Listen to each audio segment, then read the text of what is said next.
Alright, HadesOmega here. I'm going to do a quick video on how to do a compression test. But before doing the compression test, they recommend that you adjust the valve. So let's go read this. This is a page from the service manual. Compression pressure check. I've never done a compression test on this bike, so I'm going to do it now. I'm getting it ready for Baja, and I got some kind of oil leak here. I'm not sure what. It might be the head gasket or something, so I like to go do a compression test on it before I go on the trip. So compression test is a good way to test. Well, here, let's just read it. The compression of a cylinder is a good indicator of its internal condition. The decision to overhaul the cylinder is often based on the result of a compression test. Periodic maintenance records kept at your dealership should include compression readings for each maintenance service.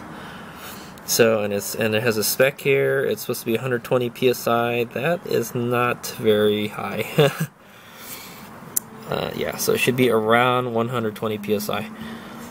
So, and low compression pressure can indicate any of the following conditions. So if it's lower than this, or significantly lower than this, it means you have excessively worn cylinder wall, worn down piston or piston rings stuck in grooves, poor seating of valves, ruptured or otherwise defective cylinder head gasket. That's the one we want to check right now. Okay. So here's the compression test procedure, and this is what I was trying to mention before. These are the notes. Before testing the engine for compression pressure, make sure that the cylinder head bolts are tightened to the specified torque values and valves are properly adjusted. Have the engine warmed up by idling before testing. Be sure that the battery used is in fully charged condition. Yeah, because you got to use the starter to work it. So I'm not gonna. It's pretty cold right now, but I'm not gonna start the bike up because I got it. It's like kind of like in pieces right now. But so I figure I was gonna adjust the valves anyways. I might as well, go through that step first. So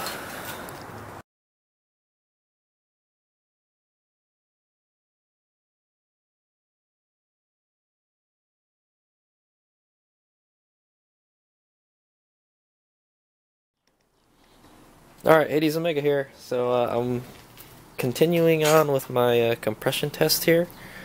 So I got here my compression tester from Harbor Freight.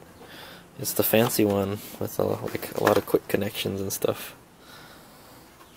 And I got some new spark plugs. So yeah, I'm gonna take this opportunity to change the spark plugs. So one of the things I'm trying to figure out now is I can't remember, but I'm pretty sure I don't have to gap these spark plugs. These are the NGK CR10 Echo India X-Ray EIX 6482 NGK Iridium spark plugs. And to my knowledge, like I'm pretty sure like pretty much every motorcycle spark plug I put in, I don't have to gap them. But like, let's check the gap here. I have a picture of the manual right here, and it says sorry for the glare. It says the gap is 0.7 to 0.8 millimeter or 0.028 to 0.031 millimeter. Well, I have 0.028 to 0.0330. So if any one of these fit in there, it should be fine.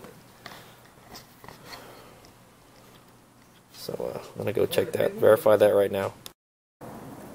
Okay, so any one of these feeler gauges should be fine. So I'm just gonna go.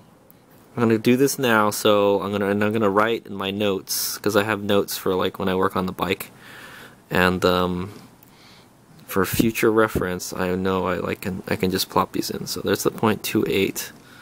That is the smallest one. That fits in there with some space still.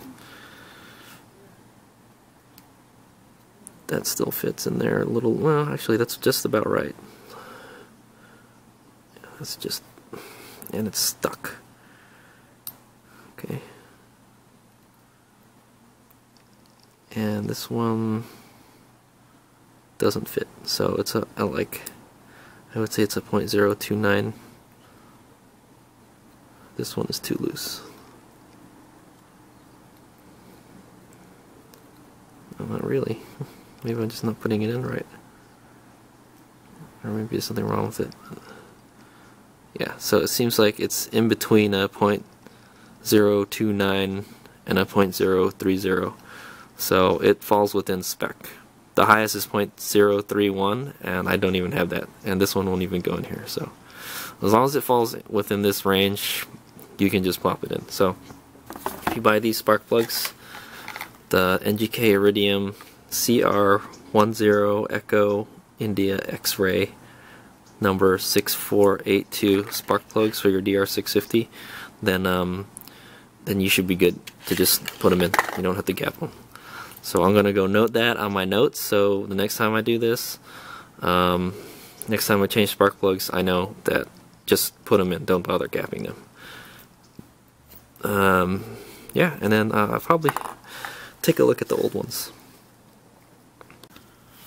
Yeah, so another thing about these spark plugs on the DR, you gotta take this little attachment off, because the DR doesn't use those. It just goes on top of the stud like that.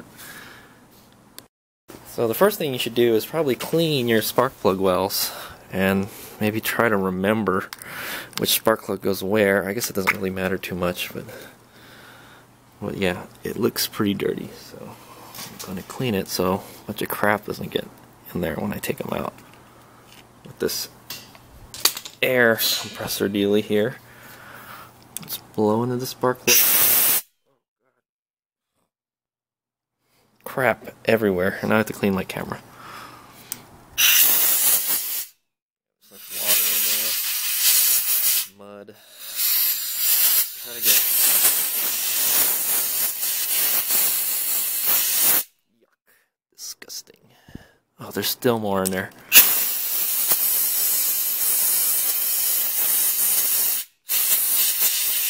Oh, I got it all in my hair and everything now.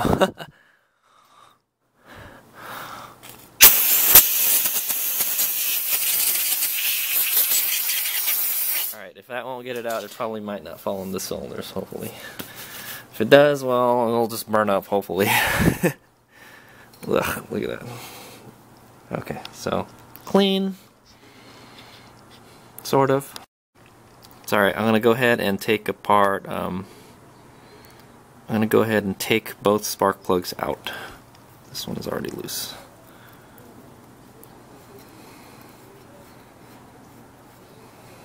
And what I'm going to do is, there needs to be a place for the spark to go. So I'm going to put these into the spark plug. Alright, let's get my 16, loosen the other one.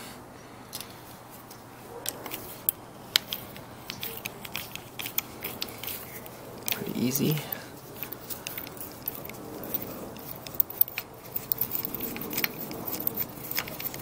Don't even need a real spark plug socket. It's so easy to get to with the tank off. Yeah, there's all sorts of these the tops of the spark plugs don't look good. Oh god, it's kind of hard to get off.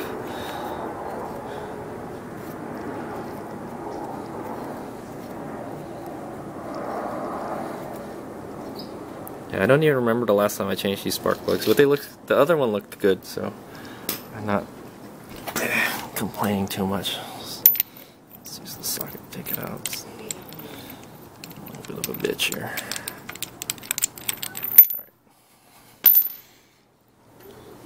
Alright. Ugh, there's still a lot of crap in that hole. It's okay, you just gotta be careful. Ugh, look at that spark plug. Disgusting. But the inside looks good. So let's take a look at these. Alright, I don't know, this camera doesn't focus very well. But I can tell by looking at the spark plug, it should be a gray color if it's good.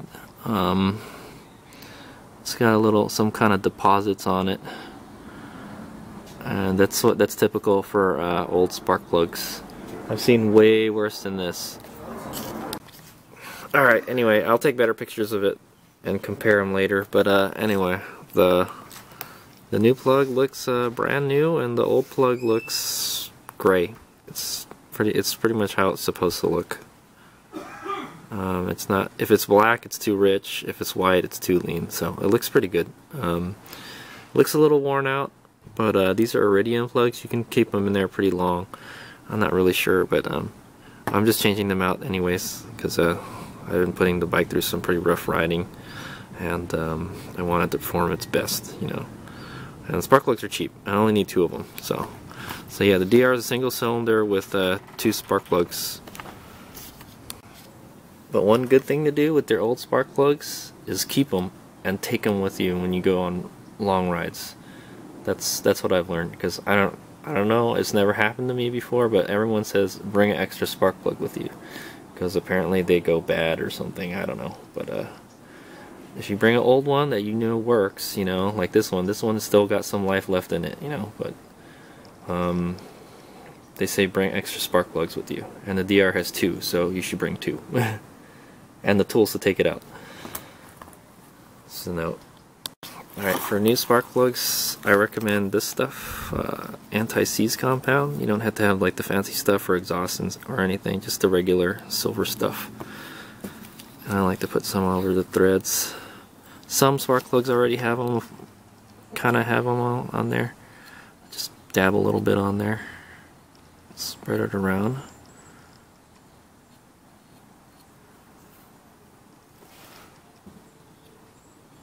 I know it's kind of hard to see, it's probably out of focus, but it's on there. I don't have to gap it. I'll just go ahead and install it. So I'm going to go install it on this top one right here, very, very carefully, so as not to disturb any of the dirt around the spark plug hole. But I can already tell you it's probably going to be gritty when I put this in. So I don't torque spark plugs, I just snug them. Have to get them in by hand first. But it should be like something like 14 foot-pounds. You don't want it too tight, because it may snap your threads off. It's aluminum.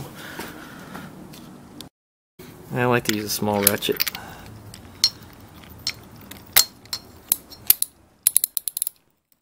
So there's a little washer on the spark plug, and you want to crush that. Let me show you. There's a little washer here. Kind of hard to see, but it's like a crush washer, and you want to do is you want to crush it. So you do want to kind of tighten it a bit, just enough to crush that washer. So like just enough so it's not super tight, and then maybe go 1/8. There you go. That's it. And then so here we go. We're gonna do the compression test now. So I'm gonna go ahead and put the old spark plugs back in the spark plug caps. So I've already done it with that one. So there's a place for the spark to go, you know. If it doesn't, then it'll just go wherever, you know. Probably be the engine. But you don't want to have the spark plugs in the engine. You don't want to have the spark plugs in the engine while you're doing the compression test, obviously, because you don't want the bike to start up. Because it just might start up. There might be still gas in the carb, you know. But I remember I drained the carb. I ran the carb until it stopped before. So alright, so let's go through our checklist here. So remove the parts and start testing the compression. So first, remove the spark plug. We've already done that. We left one in there because it's not going to hold any compression if you have both of them out. Fit the compression gauge in the plug hole while taking care that the connection is tight. Keep the throttle grip in full open position, and then while cranking the engine a few seconds, with the starter, record the maximum gauge reading as compression of that cylinder. So there we go.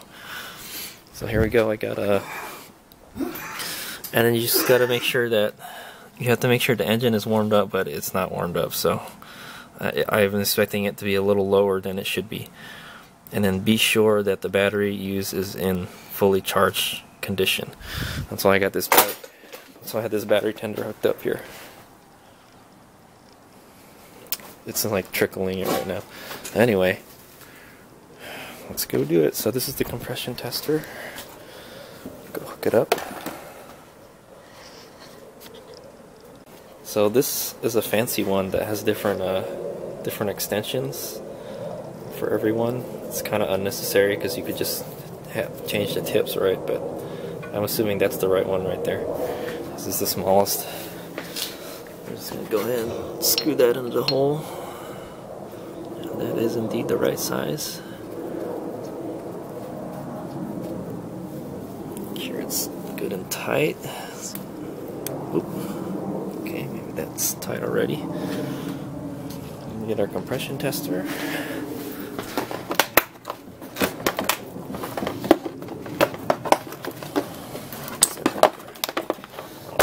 Pretty good. Hook that bad boy up here. Alright, so this is the first time I've done a compression test on the bike. Let's see, they say it should be around 120-ish. I have a high compression piston, so it had better be more than 120, so that's what I'm thinking. So I'm going to go turn the bike on, and then just make sure that, and it says, oh, I took the throttle cables off. Crap. Hold on. Alright, here we go. So I put the throttle cables back on. Throttle cable housing.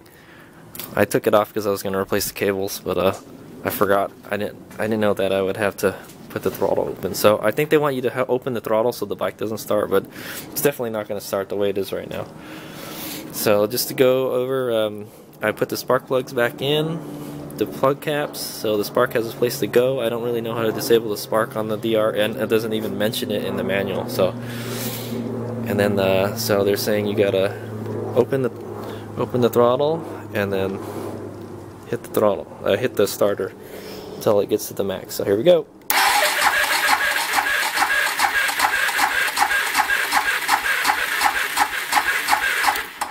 So it kind of took a while to get up there, but the compression looks like it's 150. So there you go. That's a healthy DR650 engine. So now they said the spec is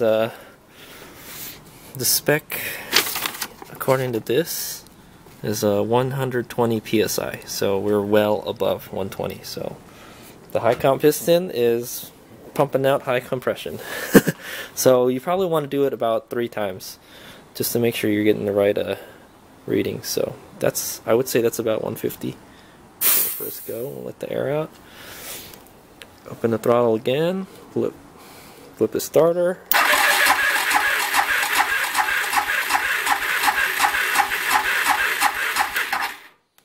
Okay, it's about 150 again. Good. And you want to do it one more time.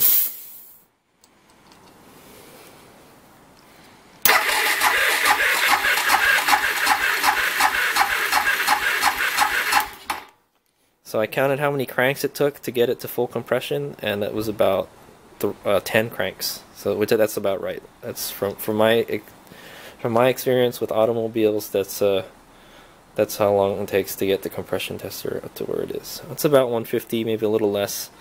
Kind of settles down. I don't know how accurate this gauge is. It's not like a snap-on or anything, but I'd say that the compression on this DR is pretty damn good. So let's see if these things spark.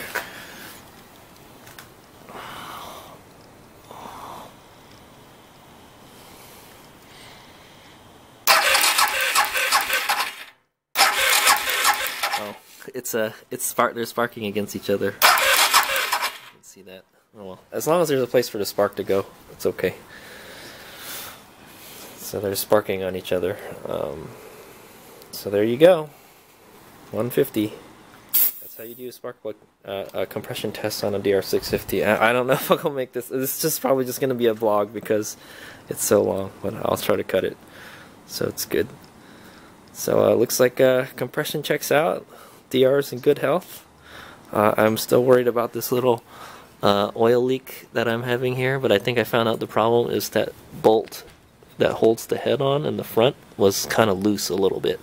So I tightened it a little bit, and hopefully that will fix the leaking problem. But if it was really serious, we would have seen it through the compression test. But actually, I don't know the spec for a high compression piston. I think it's a JE 10.5:1 compression, which I don't think that's 10.5, because I had 10.5 compression on my clips before, and it was like 210, 220 psi, a lot.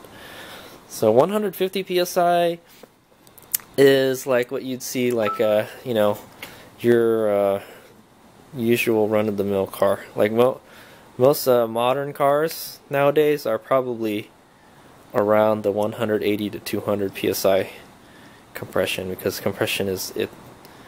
The more compression you have, the more power you have, and the less, you know, the more efficient the car is. So there you go. Unless you have a turbocharger, then it'll be lower. So yeah, actually, with these compression levels, like 120 psi, this bike would be good with a turbocharger. It's not very, it doesn't have a lot of compression. Anyway, that's how you do a compression test on a DR650. Hope you've enjoyed it, and I hope this has been informative for anybody that has a DR650 or those that have a high compression DR650. Hades Omega out.